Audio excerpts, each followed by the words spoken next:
ডাক্তারের কাছে রোগী নয়, রোগীর কাছে ডাক্তার, এই স্লোগানে বাগেরহাটে চালু করা হয়েছে ভ্রাম্যমাণ মেডিকেল টিম। হটলাইনে ফোন পেয়ে রোগীর বাড়িতে গিয়ে চিকিৎসা সেবা দিচ্ছেন চিকিৎসকরা। স্থানীয় সংসদ সদস্য শেখ তন্ময়ের নির্দেশে বিশেষ চিকিৎসা সেবা চালু করা হয়েছে বলে জানিয়েছেন সদর উপজেলা চেয়ারম্যান। আলী আকবর টুটুলের পাঠানো তথ্য, ছবি নিয়ে রিপোর্ট। হটলাইনে ফোন পেয়ে বুধবার দুপুরে বাগেরহাট সদর উপজেলার দক্ষিণ মাঝিরাঙ্গা গ্রামে ছুটে যান ভ্রাম্যমাণ মেডিকেল টিমের সদস্যরা। অসুস্থ রশিদ তালুকদার ও রঞ্জিলা বেগমকে চিকিৎসা দেন তারা। আর বাড়িতে বসে চিকিৎসা সেবা পেয়ে খুশি রোগীর স্বজনরা। ফোন করার সঙ্গে সঙ্গেই চলে আসছে ডাক্তার, আমরা খুব খুশি।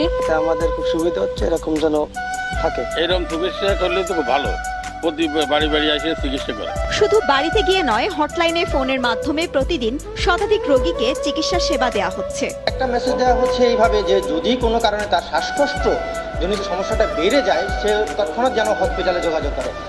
এছাড়া যেন তারা সবসময় বাসায় অবস্থান করে। রোগীরা যদি আমাদের সেই হটলাইন নম্বরগুলোতে ফোন দেয়, তাহলে রোগীর চিকিৎসক সেখানে যাবেন এবং তাকে দেখে তাকে চিকিৎসা পরামর্শ দেবেন। যদি প্রয়োজন মনে করেন সেই হিসাবে সেই রোগীটা আবার হাসপাতালে এসে ভর্তি হবে।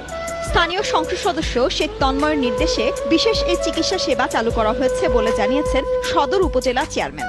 মানুষ হাসপাতালে যেতে ভয় পাচ্ছে, এই জন্যই আমাদের এমপি সাহেব তার বিচক্ষণ চিন্তা থেকে এটা বের করলেন যে রোগীর কাছে ডাক্তার যাবে।